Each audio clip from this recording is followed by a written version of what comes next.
Have you ever wanted something so badly to the point that it felt like a need? Like you couldn't even live without it, even if that thing was actively destroying you? For many of us, we can easily point out and spot the faults in others, but we wind up failing to see our own blind spots where we might do this.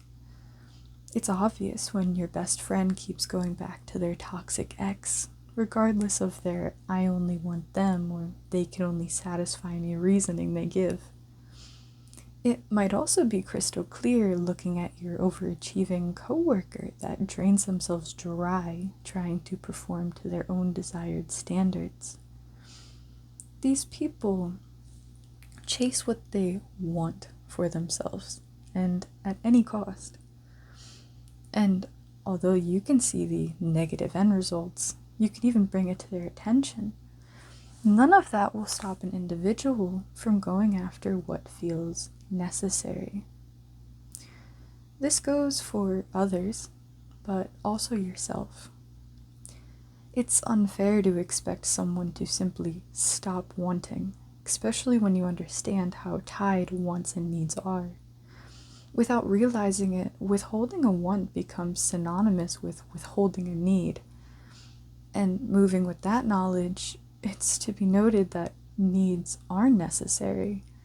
So it's cruel to expect someone to give up what they think is both a need and a want, all tied in one. But that is the biggest misunderstanding many of us operate on today. Something leaving so many chasing their needs in places that don't properly provide. All from a lack of knowledge and not understanding. You see, although wants and needs are intertwined, the distinction between them is clear. A need is where you require fulfillment in order to receive some kind of energy. Energy being the usable capacity that you have, be it physical vitality, emotional stability, mental clarity, and or the ability to engage with general life. On the other hand, a want is the root that your mind learned to associate with getting a need met. The need is what you're truly requiring, while the want is the strategy currently thought to get you there. So, those examples of wanting a specific person or work life in order to feel fulfilled, they may end up seeing that the root is not so aligned, and instead it may only be a familiar, or better put, close to association that the system knew how to get their need met from. I call this associative process reactionary identification. This is where something happens and your system quickly gives it meaning. Then your body reacts, treats this meaning as truth, and then creates an urge for you to follow based on that meaning. Stimuli, meaning, urge, action. This is where the nervous system arousal appears and then affects how you process. Through identifications, such as labeling a threat or a reward in your environment, your nervous system will activate itself in order to respond accordingly. This shows up as different types of motivations and gets very nuanced. But to name a few general motivations, we can recognize feelings of different urges, such as the urge to pursue, avoid, freeze, or even fight. Now, this faster than you can think speed is useful when encountering immediate danger. But in complex situations requiring more thought, such as relationships, work, spending, or any familiar pattern, your first conclusion may not account for the full truth. Additionally, since any reaction is going to be based on your perspective, they can only be as accurate as your view is. This means when you feel ready to act without understanding what triggered you, nor understanding its validity, you risk acting on a gamble. A gamble provoked by very real feelings and a sense of urgency, but not one proving any truth, not in the sensations nor in the intensity. That's why, even if it feels true, reacting to the reaction is not the way to go. Even when the desire feels urgent, treat it as information to assess instead of in order to go off of. Your main goal is always going to be getting all your needs met, consistently and fully to the best of your ability, healthily at least. And to do that, you want to ensure that the path chosen, aka your desires and wants, actually provide those needs in a healthy and orderly manner. You can do this by responding instead of reacting. By responding, you pause the moment you feel the sensations, thoughts, or emotions start to well up. You feel them, and you let them pass through. In this process, you are not labeling anything as truth or false, but rather you're making use of the resource that each perspective provides, and you obtain that information given. You can do this in the same way that you experience a movie or novel. You put yourself in the shoes and the mind of the characters, but there's always a distinction of you versus them. Their truth is not yours. That is, unless you decide it to be. Next, you assess what you have felt and perceived. By asking yourselves these few questions and answering them honestly, you continue to treat the experience as valuable information to assess.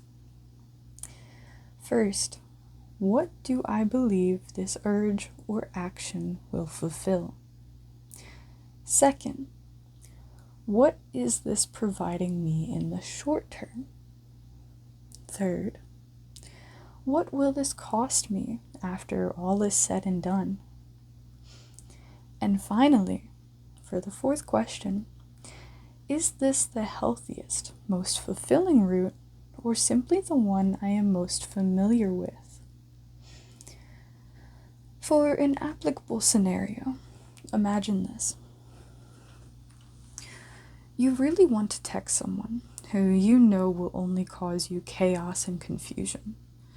Your immediate want or urge may be to reach out to them, but looking deeper, the need underlying may be trying to meet a certain validation, get connection, or to feel seen. To contact who you want might provide relief for a little while, maybe even an hour or two, but you're also left with anxiety lasting the next couple days. So instead of acting on this impulse, we can instead slip in those steps of responding to our needs and urges directly. This further solidifies to ourselves that the need is not wrong in and of itself, and that the need is obtainable, all while additionally highlighting that the current route may not be the best to supply it. This means your path towards fulfillment then starts with exploration and seeking out new routes and paths to ensure healthy exchange and satisfaction. For example, if your real need is to feel seen, you might talk to a trusted friend, journal openly about what you want and what you're seeking, even affirming and reassuring yourself. For another person, this might look like taking 5 to 10 minutes and thinking about who you are and really illuminating different aspects of yourself to the conscious mind. In any case, you are to ensure that the need is not dismissed, and instead is reliably obtained. If you know that you keep seeking things that are not good for you, consider that support may also be what you're looking for. Sometimes another perspective is exactly what you need for the next step. And in one-on-one coaching sessions, we can work together to identify the needs underneath your patterns and urges. From here, we can work to understand and cultivate healthier ways to go about meeting your needs without sacrificing your peace or health. If you're ready for personalized support, email me at lunashealinglounge@gmail.com, also found in the description, to schedule your session now. I look forward to helping you build a life that feels safer, more satisfying, and something you find worth living. With that, understand that I am a life coach and not a licensed psychiatrist or healthcare professional. Please do not try to replace professional care with my support. For those who struggle with urges involving self-harm, substance abuse, or feeling unable to stay safe, do not try to handle it alone. Reach out to a qualified and trusted professional, emergency support, or safe person to help you. And always remember that these are not permanent states. Change is 100% possible for you. When looking beneath any want, we may find the need for safety, validation, belonging, usefulness, novelty, structure, relief, movement, nourishment, or to be understood. Although there is no agreed upon complete list and universal encompassment that encapsulates every need that every person has, we can personally seek to know our own needs better for ourselves and those trying to support our fulfillment. When it comes to need exploration, here are 2 questions to aid you in your journey. 1. What am I hoping this thing or route will provide me? And 2, what feeling state will it actually invoke when I have it? This explores something that is not just about your desired end result, but also inherently questions the journey as well. Because a healthy nervous system is not looking for depletion. Both parts of the investment process are supposed to be aligned to getting your needs fulfilled, and they're required for that to provide true fulfillment and security. This can't be where one or the other provides partial fulfillment. It requires the journey and the end result to provide need satisfaction. This is yet another reason why we are to challenge and question the reactionary identification. For what feels good now, or what we have associated to mean certain things, may be leading us astray. And by taking a moment to respond to our urges, both feelings and thoughts, this stops you from indulging in that gamble of inaccuracy. You can see what happens when people choose not to respond and fall further into their own whirlpool, reacting to their own reactions, indulging in every feeling of urgency as though it is true and that it's their gateway to satisfaction. It is why you see some chase money, beauty, luxury, sex, substances, and even fame, all while having no true desire for anything they physically receive. Their true want was getting their needs met, but since they only knew the associations of what should get them it becomes a distorted pursuit. The power, stability, worthiness, or even freedom that lay hidden beneath what they think they're going to get from that physical pursuit, that's all they're truly seeking. But it's not about the physical, is it? Not for them. For them, the route they are choosing just doesn't matter. It's a means to an end. The end payout is all they care about. This brings a question that anyone in this boat of tunnel visioning with their end results will benefit from. That is, what journey would you choose if you already had all your needs met and assured, regardless of your choice? And for those on the opposite spectrum, those who chase moments with no thoughts for the end consequences, your question is, what investments would you currently make for your future if you knew you didn't have to sacrifice fulfillment of your now moment? Remember, the goal of understanding our wants and needs is to increase accuracy of fulfillment. Always will our need satisfaction be the top priority, where the natural byproduct from fulfillment provides a greater reservoir of energy to use. A cycle that can snowball. That way, energy and needs, if chosen to invest wisely, can have such a multiplied effect. Now, continuing from our prior examples, one may find after personal assessment that the physical roots and wants that they are pursuing are truly satisfying. For these individuals, the physical things such as money, specific items, or even physical activities can act as an authentic and healthy investment that provide the necessary energy in the process and as a result.